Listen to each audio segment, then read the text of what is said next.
म त सद्गुरुजी जगी वासुदेवजी आउनुहुन्छ, बेला बेलामा चर्चा चल्छ। अहिले बागेश्वर धाम आउनुभएको छ। तपाईँ रामपालजी महाराज तपाईँ अहिले जेलमा हुनुहुन्छ, ती जेल समागम भनेर चलाइराखेका छन्। त्यो भारत अपूर्व अनौठो ठाउँ छ जहाँ एउटा ढुङ्गामा अलिकति रातो दलिदियो भने लाख करोड मान्छेले तुरुन्तै त्यहाँ भिजिट गर्छन्। हाम्रो नेपालको जनसङ्ख्याको आधा भनेर त के कुरा 1.5 करोड भने त भारतमा त केही कुरै भएन।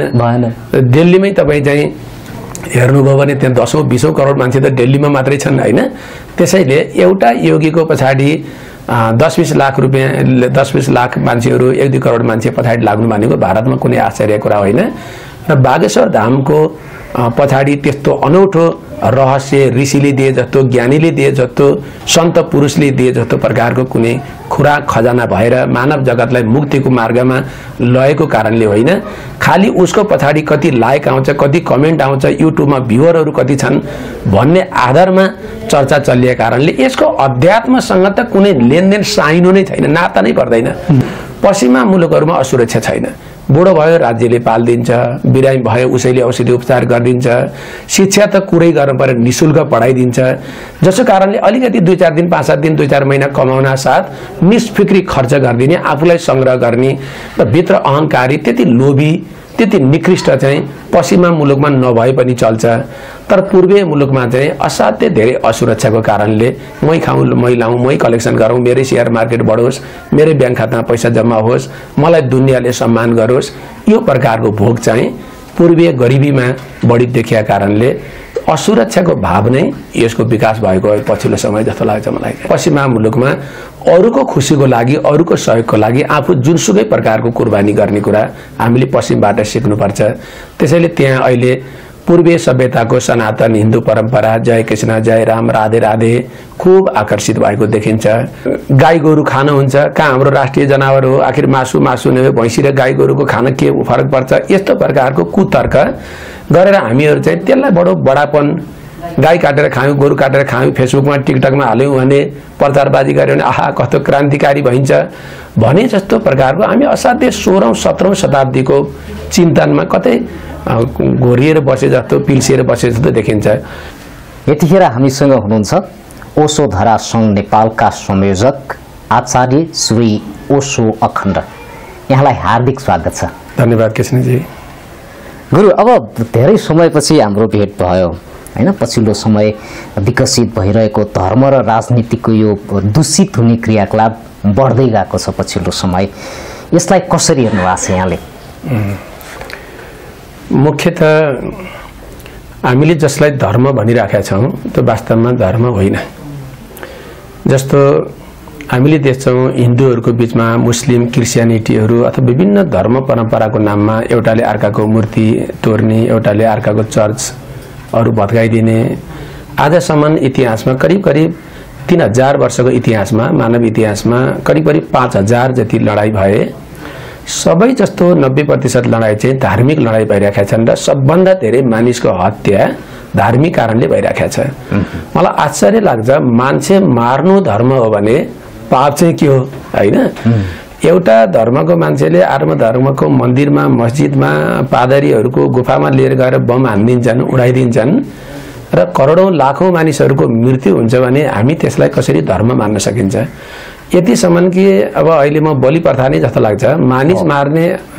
मलाई त पशु लिएर गएर जो बलि प्रथा चाहिँ मन्दिरहरूमा शक्तिपीठहरूमा दिने चलन छ, कहीँ बोका कहीँ घाँस कहीँ कुखुरा लगायतको दिने चलन छ। त्यसमै पनि मलाई प्रश्न उठाउन मन लाग्छ कि पशुको बलि गरेर जीवनको बलि गरेर जीवनलाई आहुति दिएर धर्म हुन्छ भने पाप चाहिँ के गर्दा हुन्छ?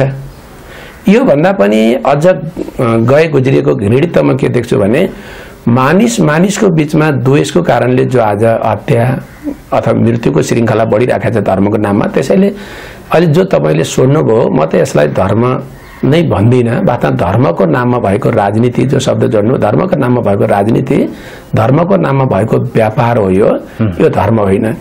करिब 99% हामीले टेलिभिजनमा देखेका, मिडियाहरूमा देखेका गुरुहरू र अत्याधुनिक आश्रम चलाएका गुरुहरू नै पनि, आश्रमहरू पनि धर्मको नाममा भइरहेको व्यापार, धर्मको नाममा भइरहेको राजनीति हो। त्यसैले यसलाई धार्मिक उपमा दिनु नै एक प्रकारको बेइमानी हो कि भन्ने ठान्छु म चाहिँ। तपाईँ त धेरै विकसित देशको पनि भ्रमण गर्नुभयो, युरोपतिर पुग्नुहुन्छ, धेरै देशहरूमा गएर आफ्नो प्रवचन पनि दिनुहुन्छ हैन।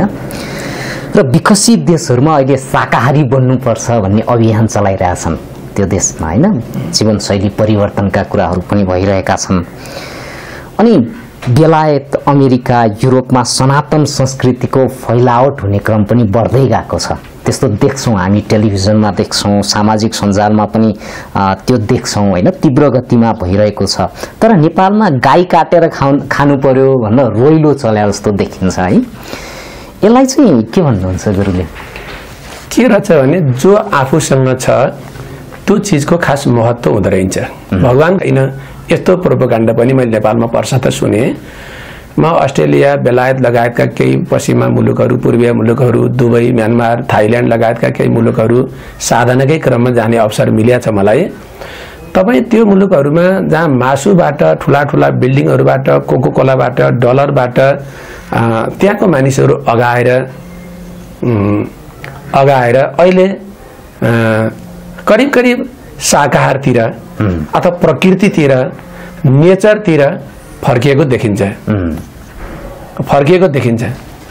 त्यसो भएको कारणले म त भन्छु पश्चिमबाट अब पूर्वले सिक्ने बेला आयो। जस्तो हामी यहाँ गाई गोरु खानुहुन्छ, कहाँ हाम्रो राष्ट्रिय जनावर हो, आखिर मासु नै हो, भैँसी र गाई गोरुको खान के फरक पर्छ, यस्तो प्रकारको कुतर्क गरेर हामीहरू चाहिँ त्यसलाई बडो बडापन, गाई काटेर खायौँ, गोरु काटेर खायौँ, फेसबुकमा टिकटकमा हाल्यौँ भने, प्रचारबाजी गऱ्यौँ भने आहा कस्तो क्रान्तिकारी भइन्छ भने जस्तो प्रकारको हामी असाध्य 16औं 17औं शताब्दीको चिन्तनमा कतै घोरिएर बसे जस्तो, पिल्सिएर बसे जस्तो देखिन्छ। तपाईँ पश्चिमा मुलुकहरूमा शाकाहार हुनु, माछा मासु नखानु, आफ्नो स्वास्थ्यको ख्याल गर्नु हैन, अरूलाई थोरै मात्रै पनि पीडा हुने। तपाईँ म देखेँ गाडीहरू क्रस गर्दाखेरि पनि सबभन्दा पालो अर्कालाई पहिला दिने। तपाईँ दुईटा गाडी नछिर्ने ठाउँमा छ भने सम्भवतः अर्कोलाई पालो दिएपछि मात्रै आफूले पालो लिने, उसले मिचला आएर भनेर भन्नै सोच्नु पर्दैन। यस्तो प्रकारको मोरालिटी, एउटा सिस्टम हैन, एउटा नैतिक मानवीयताले पश्चिमा मुलुकहरू अति सुन्दर। हामी त लाग्छ हामीसँग प्रेम छ, करुणा छ, सद्भाव छ, पश्चिममा छैन। यो कदापि होइन। पश्चिममा हामीको भन्दा पनि झन् सुन्दर छ। हाम्रो चाहिँ आडम्बर बाहिर चाहिँ खुब प्रेमल जस्तो त देखिन्छ, भित्र हामीसँग ईर्ष्या छ, कुण्ठा छ, अहंकार छ, प्रतिस्पर्धी भाव छ र अरूलाई जे मन पर्दैन त्यो गर्न हामी उत्साहित छौं। तर पश्चिमा मुलुकमा त्यो छैन। पश्चिमा मुलुकमा अरूको खुसीको लागि, अरूको सहयोगको लागि आफू जुनसुकै प्रकारको कुर्बानी गर्ने कुरा हामीले पश्चिमबाट सिक्नुपर्छ। त्यसैले त्यहाँ अहिले पूर्वीय सभ्यताको सनातन हिन्दू परम्परा, जय कृष्ण, जय राम, राधे राधे खूब आकर्षित भएको देखिन्छ। माछा मासु बिस्तारै छोड्दै गएका छन्, भेजिटेरियन बन्ने क्रम जारी देखिन्छ। उनीहरू हाम्रो सभ्यताबाट सिकिराखेका छन्। हामी के छौं? हामी पश्चिमा सभ्यताबाट सिक्ने नाउँमा नेपाली बोल्नु भनेको एकदमै नजान्ने, घृणित हुनु जस्तो, इंग्लिश बोल्नु खूब चाहिँ बहादुरी जस्तो, जान्ने जस्तो, माछा मासुमा जाँड रक्सीमा लाग्नु चाहिँ खूब सभ्यता भए जस्तो हामी कहाँ अलिकति विकृतिहरू पछिल्लो समय भित्रिएको छ। पहिला हाम्रै चाहिँ वेदलाई, हाम्रै पुराणलाई, हाम्रै उपनिषदलाई लिएर पश्चिमले खूब विकास गर्यो। अहिले फेरि हाम्रै सभ्यतालाई लिएर गएर पश्चिम खूब चाहिँ सुन्दर हिसाबले अगाडि बढिरहेको छ। हामीले चाहिँ कहिल्यै पनि यसको पाठ सिकेनौं। मलाई पाठ सिक्न नसक्नुको कारण चाहिँ के देख्नु भएको छ तपाईले? एउटा कुरा त ओशो भन्नुहुन्छ, हामी दुईटा ठाउँमा चुकिराखेका छौं। एउटा पश्चिमा मुलुकहरूमा समृद्धि छ, कोका कोला छ, फेन्टा छ, डलरहरू पनि छ। त्यहाँ अलिकति भित्र दया करुणाको जो अभाव छ, साधनाको अध्यात्मको अभाव छ। पूर्वीय मुलुकहरूमा चाहिँ तपाईँ भित्र अलिअलि आध्यात्मिक आडम्बर त छ। मलाई के लाग्छ एक नम्बरमा भने यहाँ सुरक्षै छैन। जस्तो बच्चा पाएपछि कसरी पढाउने, भोलि बिरामी भएदेखि कसरी चाहिँ उपचार गर्ने भनेर मानिसहरू खालि संग्रह गर्ने, सो केन्द्रित मात्रै। यो अरूको बारेमा आफ्नै आमालाई पनि पैसा पायो भने बेच्दिने ठाउँमा पुगिसक्यो आज मानिस। किनभने अति असुरक्षाको भावना विकास भएर गयो। पश्चिमा मुलुकहरूमा असुरक्षा छैन। बुढो भयो राज्यले पाल्दिन्छ, बिरामी भयो उसैले औषधि उपचार गरिदिन्छ, शिक्षा त कुरै गर्नु पर्यो, निशुल्क पढाइदिन्छ। जसो कारणले अलिकति 2-4 दिन, 5-7 दिन, 2-4 महिना कमाउन साथ निष्फिक्री खर्च गरिदिने, आफूलाई संग्रह गर्ने र भित्र अहंकारी, त्यति लोभी, त्यति निकृष्ट चाहिँ पश्चिमा मुलुकमा नभए पनि चल्छ।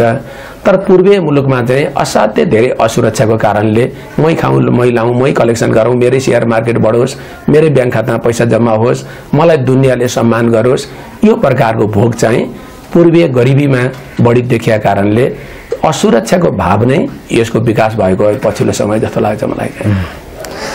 अब गुरु हाम्रो छिमेकी मुलुक भारत हेरौँ, नरेन्द्र मोदीको लिडरसिप हेरौँ, उहाँले सनातन संस्कृतिको फैलावटको लागि उहाँले आफ्नो तवरबाट धेरै गरिरहनु भएको छ हैन। विदेशमा जानुभयो भने नि उहाँले हिन्दीबाटै भाषण दिनुहुन्छ, अनि सनातन संस्कृतिलाई कसरी जगेर्ना गर्न सकिन्छ भनेर उहाँको ध्यान त्यतातिर छ। उहाँको आचरण हेर्नुहोस्, उहाँ बुढो पनि भइसक्नुभयो, उमेरले पनि बुढो भइसके पनि उहाँमा जुन बोली आवाज, उहाँको शरीरको हावभाव, उहाँका क्रियाकलापहरू हेर्दाखेरि उहाँ अहिले पनि जवान नै जस्तो देखिनुहुन्छ हैन।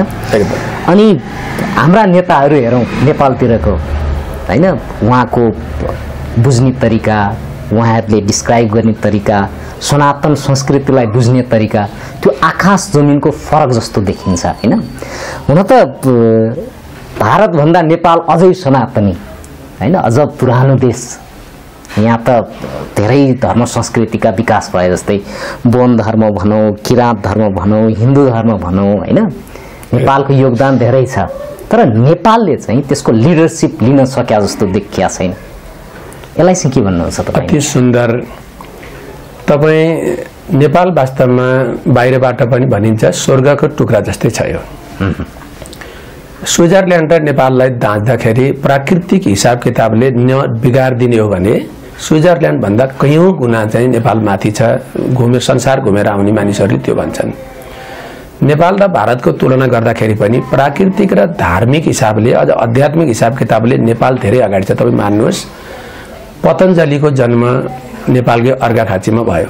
राजा जनक अष्टवक्रको जन्म जो चाहिँ तपाईँ महागीता जन्मियो नेपालमा, त्यो त गीता भन्दा पनि सयौं गुणा साधनाको लागि नहेरी नहुने पुस्तक छ, अध्ययन गर्नुपर्ने पुस्तक, इम्प्लिमेन्ट गर्नुपर्ने पुस्तक छ। यही जनकपुरमा, हाम्रो काठमाडौँबाट एकदमै नजिक जनकपुरमा त्यसको भयो। तपाईँ गुरु गोरखनाथको गोर्खामा तपाईँले चाहिँ शिवकै मान्नु, शिवभूमि मानिन्छ नेपाल, कैलाश यही नजिकै छ। उहाँ चाहिँ यही मार्गमा उहाँ हिँड्नु भएको हो। सारा साधु सन्त ज्ञानीहरूको जन्मस्थल र जन्मभूमि नेपाल नै हो। तर हामीले त्यसो भनेर गर्व गर्न किन पाएनौँ भने भारतमा नरेन्द्र मोदीले वास्तवमा योगको सुरुवात पनि नेपालबाट हुनु पर्थ्यो।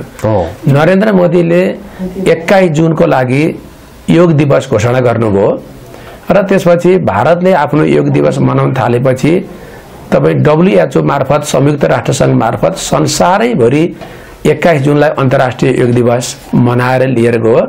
अहिले संयुक्त राष्ट्रसङ्घबाट WHOबाट प्रस्ताव आइसकेपछि हाम्रो सरकारले बाध्यतावश माघको 1 गतेलाई राष्ट्रिय योग दिवस र 21 जुनको लागि अन्तर्राष्ट्रिय योग दिवस मनाउँछ। त्यो पनि शिक्षा विज्ञान प्रविधि मन्त्रालयले नेतृत्व गरेर मनाउँछ।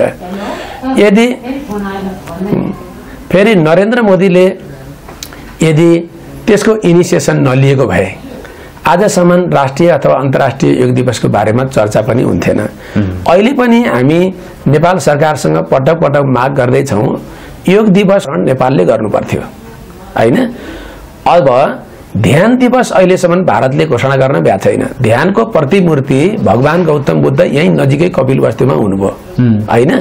हामीले भगवान गौतम बुद्ध जन्मिएको दिन, इन्लाइटेन भएको दिन, अथवा बुद्ध पूर्णिमाको दिन अथवा गुरु पूर्णिमाको दिन एक दिनलाई बनाएर नेपालले ध्यान दिवस घोषणा गरोस् र त्यसलाई अन्तर्राष्ट्रियकरण गरोस्। संयुक्त राष्ट्रसङ्घमा भन्नुहोस् कि फलानु दिन नेपालले ध्यान दिवस घोषणा गरेर मनाउने गरिएको छ, यसलाई अन्तर्राष्ट्रियकरण गरिदिनुहोस् कि संसारभरिको मान्छेले ध्यान दिवस मनाओस्।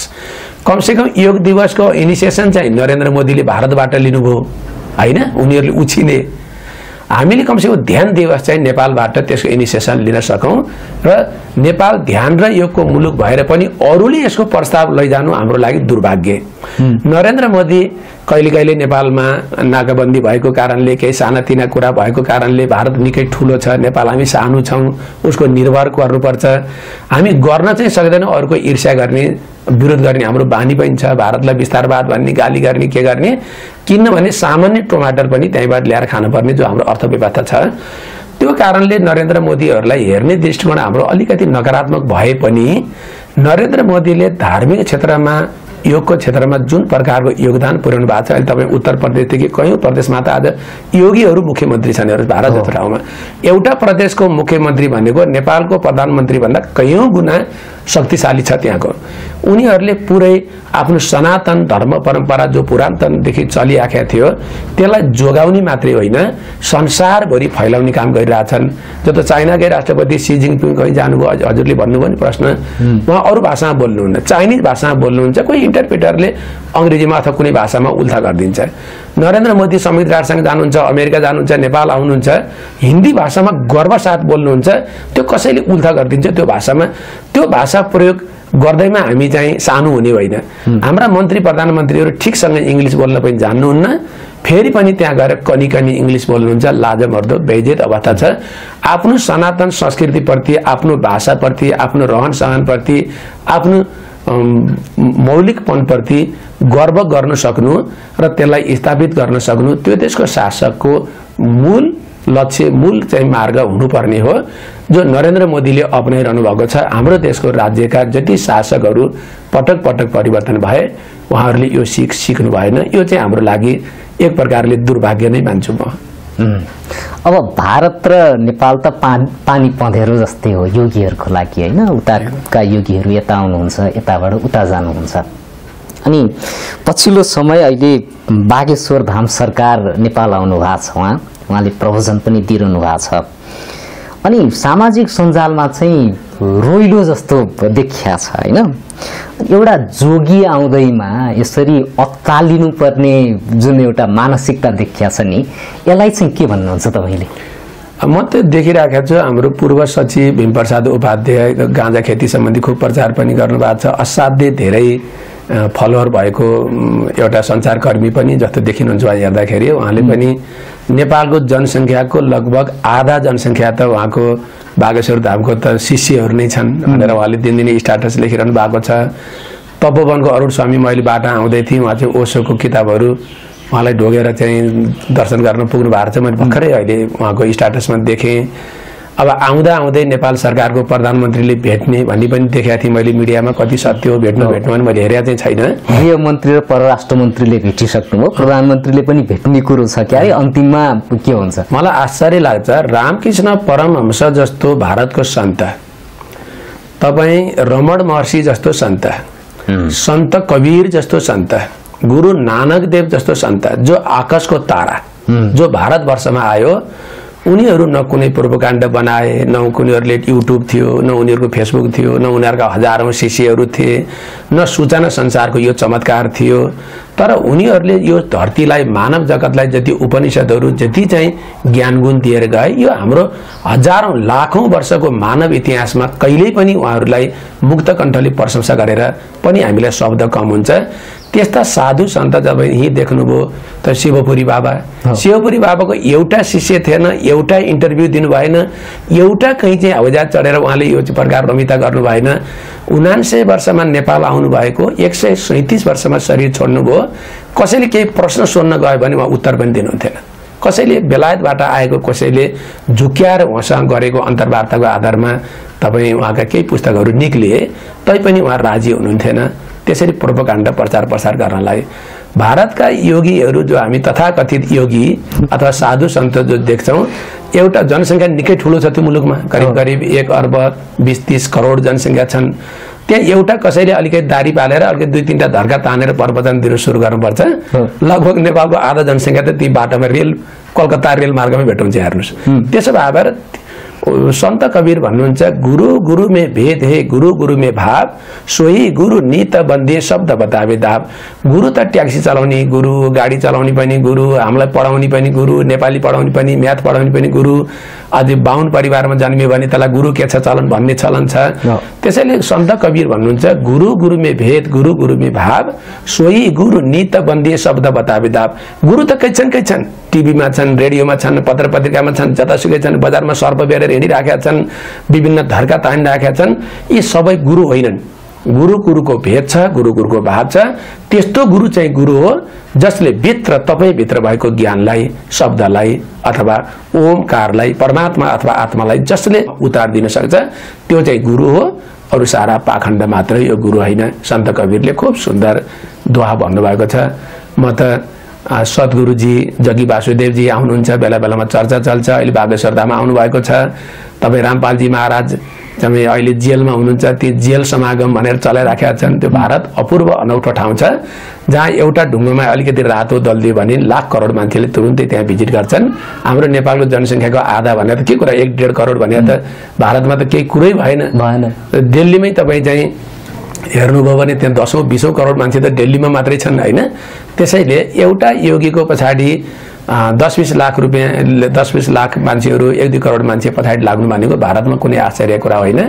र बागेश्वर धामको पछाडि त्यस्तो अनौठो रहस्य ऋषिले दिए जस्तो, ज्ञानीले दिए जस्तो, सन्त पुरुषले दिए जस्तो प्रकारको कुनै खुराक खजाना भएर मानव जगतलाई मुक्तिको मार्गमा लगेको कारणले होइन, खालि उसको पछाडि कति लाइक आउँछ, कति कमेन्ट आउँछ, युट्युबमा भ्युअरहरू कति छन् भन्ने आधारमा चर्चा चलिएको कारणले यसको अध्यात्मसँग त कुनै लेनदेन साइनो नै छैन, नाता नै पर्दैन। सिधा सिधी आयो, कुनै नातै छैन। अनि यहाँका मिडिया चाहिँ किन यति धेरै तर्स्या गयो? नेपालका मिडिया चाहिँ वहाँ आउने खबरदेखि लिएर पुरा हुन्छ नि तर्स्या चाहिँ किन? यस्तो चाहिँ तर्सिएको भन्दा पनि कस्तो भने यहाँको मिडियाको भ्युअरै छैन। हेर्नुहोस्, किन हामी सानो मुलुकमा छौँ, हामी नेपाली भाषामा छापिन्छौँ।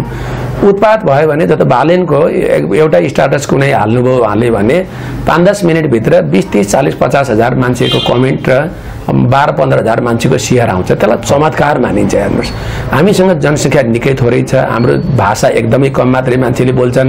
यहाँ निस्किने पत्र पत्रिकाले कुन शीर्षक राख्दाखेरि सबभन्दा धेरै सेयर होला, सबभन्दा धेरै भाइरल होला, सबभन्दा धेरै भ्युअर होला भन्ने आधारमा शीर्षक बनाउनेदेखि जस्तो त्यति धेरै करिब 1.5 करोड शिष्य भएको चाहिँ कोही हनुमान चालिसा पढ्ने गुरु चाहिँ शाश्वत धाममा आउँदैछ भन्ने न्युज बनाएर पछाडि लाग्न पाएर अरूलाई जस्तो रातो पाइटले सेतो पाइटलाई, सेतो पाइटले अनलाइनले फलानुलाई ओभरटेक गरेर न्युज चाहिँ बनाउनु पाएदेखि म भाइरल हुन्थेँ। म चाहिँ धेरै मान्छेमा जान्थ्यो, अथवा नेपालकोले त चाहिँ हेर्ने भए यो न्युज मैले चाहिँ ब्रोडकास्ट गर्न सकेँ भने भारतमा समेत हेर्न सक्छन् र मेरो भ्युअर बढ्छ भन्ने आधारमा अलिकति आतंकित भएको, सशङ्कित भएको, बढी चाहिँ त्यसो भन्दा नि बढी चाहिँ उत्साहित चाहिँ आवश्यक भन्दा बढी उत्साहित भएर न्युजहरू चाहिँ अगाडि छापे जस्तो लाग्छ मलाई। वास्तवमा आध्यात्मिक खजाना कुन गुरुसँग छ, कुन गुफामा छ, हिरा कहाँनिर लुकिया छ भनेर खोज्नुपर्ने हो। बाहिर डुप्लिकेट चिजको प्रचार कति गर्न सकिन्छ, त्यसमा हाम्रो चाहिँ लाइक भ्यू कति बढ्छ भन्ने आधारमा गरिएको मिडियाको मलाई त त्यति धेरै चाम देख्दिनँ। उहाँहरू आतंकित हुनुपर्ने कुनै कारणै छैन। हाम्रो बागेश्वर धामका त त्यसका 1000 गुना पावरफुल भारतमा कति गुरु छन्, हामीले चर्चामा आउन चाहनुहुन्न, एकदम आउनै चाहनुहुन्न, मतलबै छैन उहाँहरूलाई। उहाँ त एउटा कुनामा बसेर गुफामा बसेर चाहिँ साधना गर्नुहुन्छ, एकदम परम शान्तिको अवस्थामा, मुक्तिको अवस्थामा, इन्लाइटेनको अवस्थामा बस्नुभएको छ। आउनुभयो, कोही यसो गुणगानको कुरा गरे, कुनै चर्चा परिचर्चा, कुनै फेसबुक, ट्विटर, टिकटक, व्हाट्सएप मिडियासँग बोल्दा पनि बोल्नुहुन्न उहाँहरू। त्यस्ता गुरुहरू आज कति छन्। तर जहाँ पनि तपाईँ बजारमा देख्नुहोस् कुनै ओरिजिनल सामान छ भने पसलेले भित्रपट्टिको र्याकमा कहीँ लुकाएर राख्छ। ग्राहक त्यस्तै चिन्ने ग्राहक आयो भने मात्रै छ न त 1-2 पिस भनेर निकाल्छ। जुन सामान फुटेको छ, जुन सामान डुप्लिकेट छ, जुन सामान बिग्दैन त्यो सामानलाई एकदम पुछपाछ गरेर अगाडिपट्टि सो गरेर राखेको हुन्छ। अहिले धर्म अध्यात्म पनि अगाडिपट्टि सो गरेको डुप्लिकेट चिजहरूको खुब मार्केट भइरहेको छ।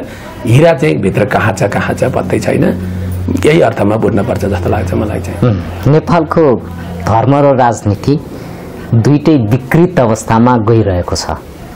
झन पछि झन हुँदै गयो, त्यति धेरै विकृत भएको जस्तो देखिन्छ। यसलाई ठिक ठाउँमा ट्र्याकमा ल्याउनको लागि चाहिँ के गर्न सकिन्छ होला? यसमा एकदम हामीले क्लियर कट कुरा बुझ्नुपर्छ।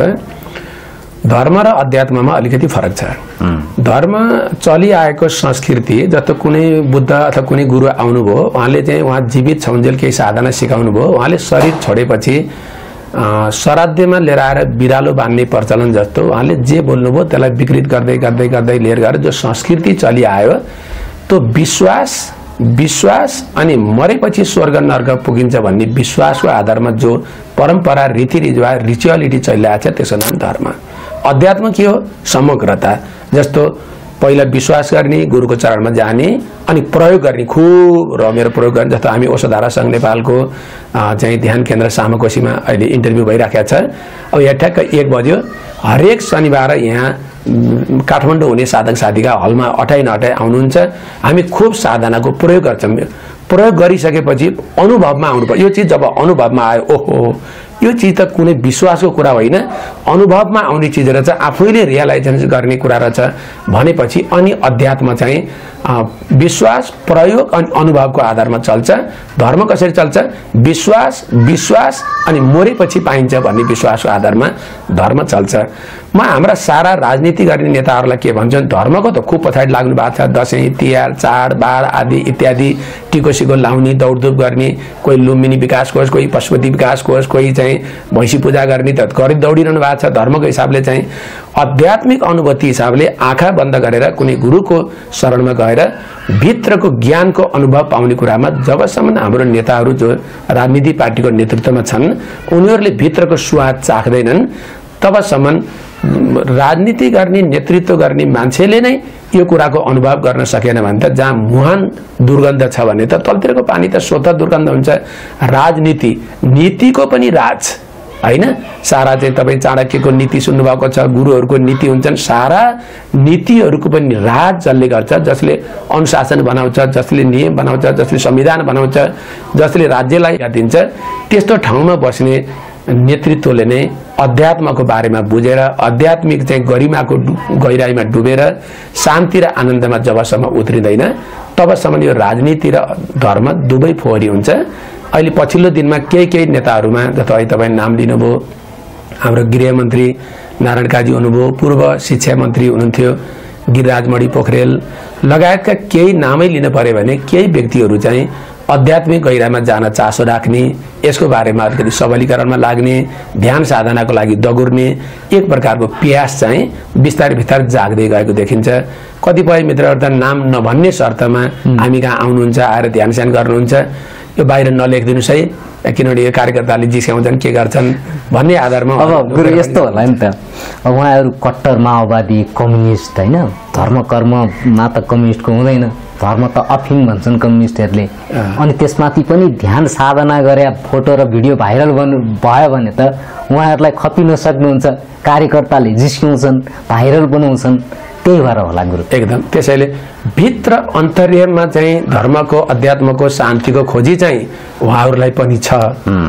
तर हिजो चाहिँ हामीलाई यसो भनेर ढाँटिस्, आज आफै त्यसो गरिस् भनेर आक्षेप लाग्छ भन्ने आधारमा ध्यान गर्नुपर्दा, साधना गर्नुपर्दा, मन्दिर जानुपर्दा, टिको लाउनु पर्दा पनि लुकेर गर्ने अवस्थामा आज उहाँहरू हुनुहुन्छ। उहाँहरू खुलेर हिजो हाम्रो मार्ग ठिक थिएन, वास्तवमा ध्यानको लागि, साधनाको लागि, तृप्तता लागि, शान्तिको लागि ध्यानको कुनै विकल्प छैन, अध्यात्मको कुनै विकल्प छैन भनेर रियलाइजेसन गरेर अगाडि आउनुपर्छ। यो समय आउँछ छिट्टै नै। त्यस्तो अवस्था भयो भने राजनीति पनि सँगलिएर जान्छ, सिङ्गो धर्म परम्परा र अध्यात्म पनि सँगलिएर जान्छ। त्यो दिन धेरै टाढा छ जस्तो त लाग्दैन। उहाँहरूको भित्र त कहीँ न कहीँ चासो छ, बाहिर खुल्न नसकेको अवस्था छ। सायद यो समय म त परमगुरु भगवान श्री ओशोसँग, सारा साधु सन्त परमात्मासँग अनुरोध गर्छु, हे प्रभु उहाँहरूलाई छिट्टै खुल्न सक्ने शक्ति दिनुहोस्, यही आशीर्वाद छ मेरो।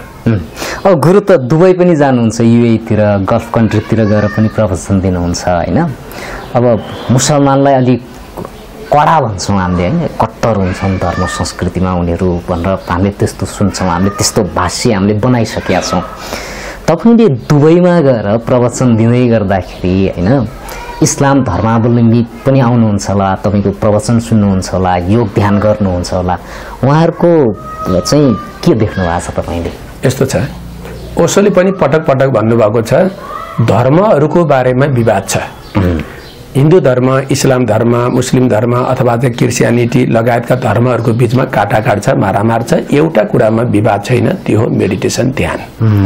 ध्यान सबैले गर्दछन्, ध्यान सबैलाई चाहिएको छ। तपाईँ पन्जाबी गुरुहरू भन्नुहोस्, अन्य सिख परम्पराको भन्नुहोस्, अन्य चाहिँ तपाईँ सुफिजम परम्पराको भन्नुहोस्, सबै परम्पराबाट आएको गुरुहरूलाई ध्यान अथवा मेडिटेसन चाहिँ कमन चिज बनिदिन्छ। जब त्यहाँ लिएर गएर हिन्दू राखिदिनुहुन्छ, जब त्यहाँ ल्याएर क्रिस्चियनिटी राखिदिनुहुन्छ, त्यहाँनिर हिंसा अगाडि भड्किहाल्छ। हामी त्यतिकै पैगम्बर हजरतलाई जति उहाँहरूले मान्नुहुन्छ, इस्लामहरूले जुन लेभलमा मान्नुहुन्छ अल्लाहलाई, हामी नै त्यति नै प्रकारको रेस्पेक्ट गर्छौँ। ओशोले त यति सुन्दर हिसाबले बोल्नु भएको छ, जिसस क्राइस्टको बारेमा पनि त्यतिकै सुन्दर बोल्नु भएको छ, बुद्धको बारेमा त्यतिकै सुन्दर बोल्नु भएको छ। तपाईँ जसले आज चाहिँ मुस्लिम परम्परा चलाउनु भयो, उहाँले मुस्लिम यति धेरै कट्टर हुन्छन् उहाँलाई लागेको थिएन। जसले आज जिसस क्राइस्टको बाइबल बेच्दै हिँडिराखेका छन्, वास्तवमा जिसस क्राइस्टले यस्तो प्रकारको कट्टर धर्म अगाडि बढ्छ उहाँले बनाएको होइन। पछि उहाँहरूले शरीर छोडेपछि अनुयायीहरूले यति धेरै कट्टरता कि एक अर्कालाई मार्नुमा धर्म जो देख्न थाले, बिस्तार बिस्तार मुस्लिम समुदायमा पनि यो कुरा बुझ्दै गइरहेका छन् कि एक अर्कालाई मान्छेलाई मारेर होइन कि साधना गरेर, साधना गहिरोमा गएर यदि तृप्ति भयो, शान्ति भयो, आनन्द आयो भने जीवन सुन्दर हुँदो रहेछ। अहिले कयौँ मिडल इस्ट कन्ट्रीहरूमा पनि म जहाँ जान्छु त्यहाँ पनि साधनाको बारेमा उहाँहरू आकर्षित हुनुभएको छ। यद्यपि उहाँहरूको साधनामा पनि हामीले सम्मान चाहिँ गर्नुपर्छ। ए मुस्लिम भनेको बदमास हो, कट्टर हो, तिमीहरू बदलिएर हामी कहाँ आऊ त भन्नु हुँदैन। साधनाको गहिराईमा तपाईँ हामी सबैजना डुब्नुपर्छ, एकमात्र मार्ग हो भनेर भन्दाखेरि उहाँहरू पनि आकर्षित भएको देख्छु मैले। खास गरौँ व्यस्त समय हामीलाई उपलब्ध गराउनु भयो, धर्म र राजनीति लगायतका विविध विषयमा हामीले चर्चा गऱ्यौँ, यसको लागि यहाँलाई धेरै धेरै धन्यवाद। धेरै धन्यवाद कृष्णजी। निकै लामो समयसम्म हाम्रो वार्ता हुन सकिराखेको थिएन, अहिले हजुरसँग अलिकति कुराकानी गर्ने अवसर पाइयो।